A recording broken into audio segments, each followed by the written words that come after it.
ngasi video asidi job ka mari leinaba video amtang upload tawjage hairiba video adudi agnipat scheme gi makhada Indian Airforce ta join tawnabagi dama online application yare madu matau karamna thajingadage amasung kari changadage haibudu maru oiba khara adu mayamda khanganjage aina mayamda khangangadoribasi official notification da yawba maru oiba sing adu khangatjaraga mayamda khanganingbadagi video asi semjabani official notification paninglagadi comment tawbiro amasung Google da search tawraga so dum download tawraga pabiu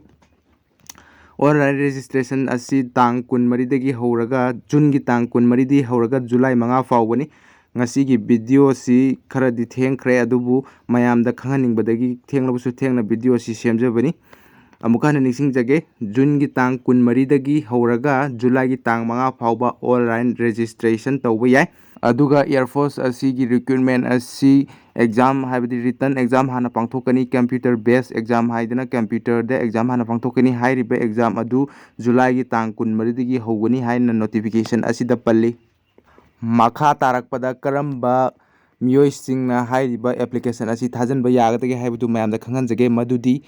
India natragana Nepal citizen oiba miyoina hairiba application asi thajinba yagani aduga date of birth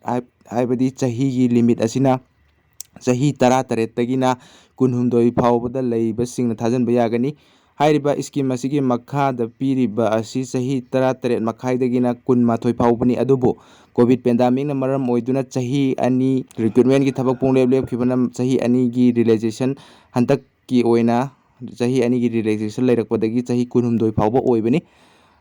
hairiba chahi adudi 29 December 1999 da 99 ki matung da pokpa amasung 29 June 2005 ki mamang da pokpa oigadabani hairi makha chatharakpada mahigi thak amuk mayamda khanghanjage madudi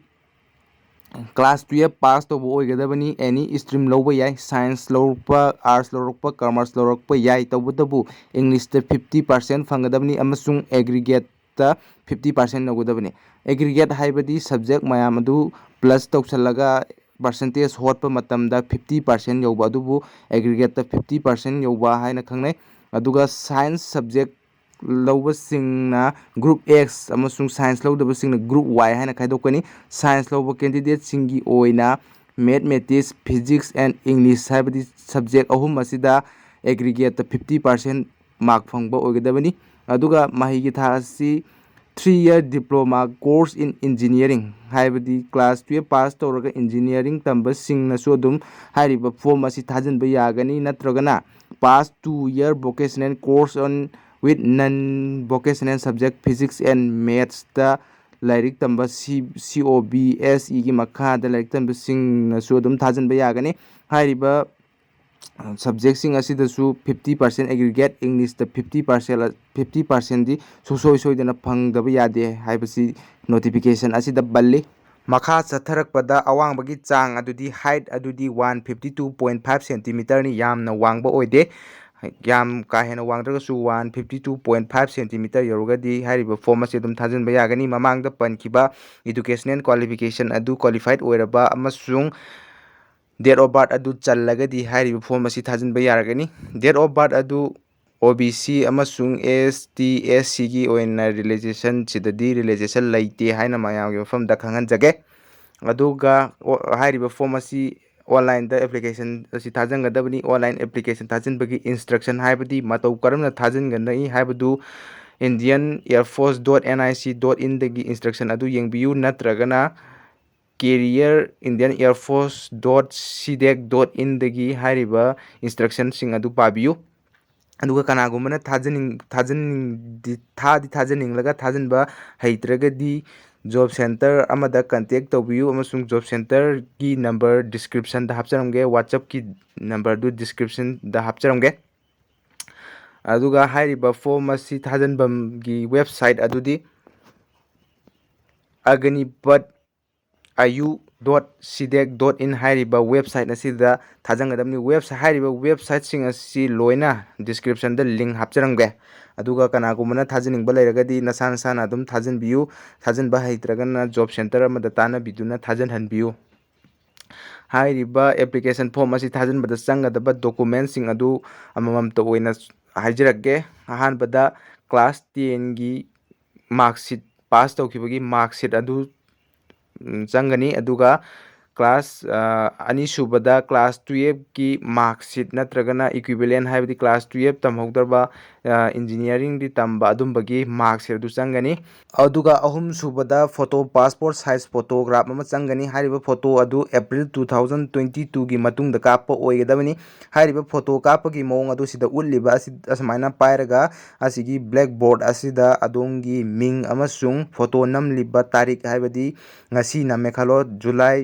02/07/2022 ꯁꯨꯃꯥꯏꯅ ꯏꯔꯒ ꯍꯥꯏꯔꯤꯕ ꯑꯁꯨꯃꯥꯏꯅ ꯊꯥꯒꯠꯄꯤꯒꯗꯕꯅꯤ꯫ ꯃꯔꯤꯁꯨꯕꯗ candidate slate ꯑꯣꯏꯒꯤ ꯈꯨꯕꯤ ꯁꯣꯏ ꯑꯃ ꯆꯪꯒꯅꯤ,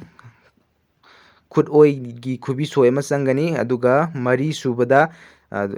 ꯀꯦꯟꯗꯤꯗꯦꯠꯀꯤ signature, ꯈꯨꯕꯤ ꯁꯣꯏ ꯅꯠꯇꯕ signature, ꯃꯤꯡ ꯏꯕ ꯁꯤꯒꯅꯦꯆꯔ ꯑꯃ ꯆꯪꯒꯅꯤ, ꯑꯗꯨꯒ ꯃꯉꯥꯁꯨꯕꯗ ꯆꯍꯤ 53 ꯁꯨꯗꯕ ꯀꯦꯟꯗꯤꯗꯦꯠꯀꯤ, ꯍꯥꯏꯕꯗꯤ ꯆꯍꯤ 53 ꯁꯨꯗꯕꯤ ꯊꯥꯖꯤꯟꯕ ꯌꯥꯏ, ꯆꯍꯤ 13 ꯃꯈꯥꯏꯗꯒꯤ ꯊꯥꯖꯤꯟꯕ ꯌꯥꯔꯤꯕꯅꯤꯅ ꯆꯍꯤ 19 ꯁꯨꯗꯕꯁꯤꯡꯒꯤ ꯒꯥꯔꯖꯤꯌꯥꯟꯒꯤ ꯁꯥꯏꯟ ꯑꯃ ꯆꯪꯒꯅꯤ, ꯑꯗꯨꯒ ꯃꯔꯨꯑꯣꯏꯅ ꯑꯗꯨꯒ ꯇꯔꯨꯛꯁꯨꯕꯗ ꯀꯦꯟꯗꯤꯗꯦꯠꯀꯤ ꯏꯃꯦꯜ ID ꯑꯃꯁꯨꯡ ꯃꯣꯕꯥꯏꯜ ꯅꯝꯕꯔ ꯚꯦꯂꯤꯗ ꯑꯣꯏꯔꯤꯕ ꯆꯪꯒꯅꯤ, ꯑꯗꯨꯒ ꯀꯦꯟꯗꯤꯗꯦꯠꯀꯤ ꯑꯥꯙꯥꯔ ꯀꯥꯔꯗ ꯑꯃ ꯁꯨꯡꯁꯣꯏ ꯁꯣꯏꯗꯅ ꯆꯪꯒꯅꯤ, ꯑꯗꯨꯒ ꯍꯥꯏꯔꯤꯕ ꯐꯣꯔꯝ ꯑꯁꯤ ꯊꯥꯖꯤꯟꯕꯒꯤ ꯐꯤ ꯑꯁꯤ